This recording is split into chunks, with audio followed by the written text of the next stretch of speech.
Minister, we're talking here about the Electoral Reform Bill. In County Limerick, the election was always a three-seater. And for many decades it was 2 Fianna Fáil, 1 Fine Gael, and then it was 2 Fine Gael, 1 Fianna Fáil, until we broke the record, and now it is 1 Fianna Fáil, 1 Fine Gael and 1 independent. And I do believe I'm the first independent to be elected in County Limerick. When Limerick was City and County were together, there was, in the early 1900s, there was a person elected, but they only lasted 90 days. So if I'm not the first elected, I'm definitely the longest independent elected for County Limerick. But when you look at the statistics from 2016, there was 194,899 people in County Limerick. And the census has shown that the population in Limerick has grown in County Limerick by only 8%. So what is that a failure on, Minister? That's a failure on government from looking at infrastructure in our areas to allow people to come back to Limerick to live. Our sons, our daughters, our brothers, our sisters to come back to. But if you look at all the other counties across of Ireland, it shows that Limerick is the lowest in population of an increase in population in the areas. If you look at the average age, Minister, in 2022, it is 39.3 is the average age, and you go back to 2016, it was 37. So, from an electoral reform bill, I can't understand why that we have, is it an average of 30,000 people per TD is the rate to have an elected member. When you go across to England, it's 90,000.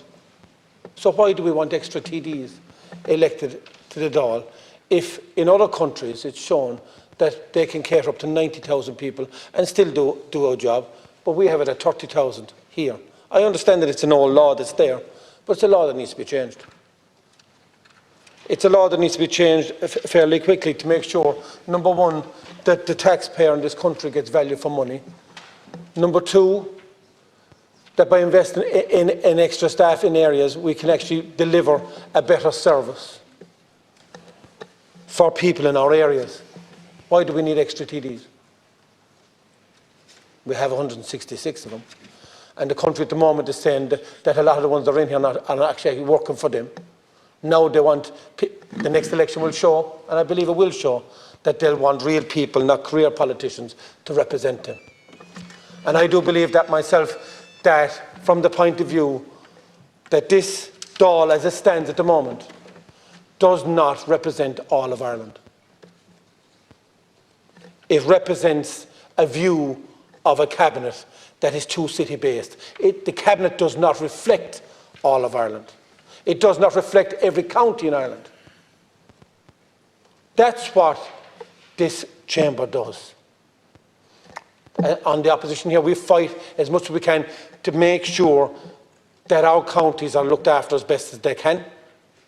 But when you come up against a cabinet that has lost touch with reality, for the people that would have once have voted them in, it is now changing. And the only reason it's changing is because of the city-based cabinet that's there. And if you look back to the older Fianna Fáils and the older Fine Gaels, where did they come from? Does that reflect where the leaders of these parties were, where they first came from? No, it doesn't.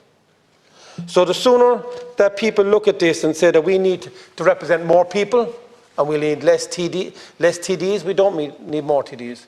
We need TDs that will work for the counties that they're elected for and work for the country as a whole and not make decisions based on a cabinet that are out of touch with reality. Thank you.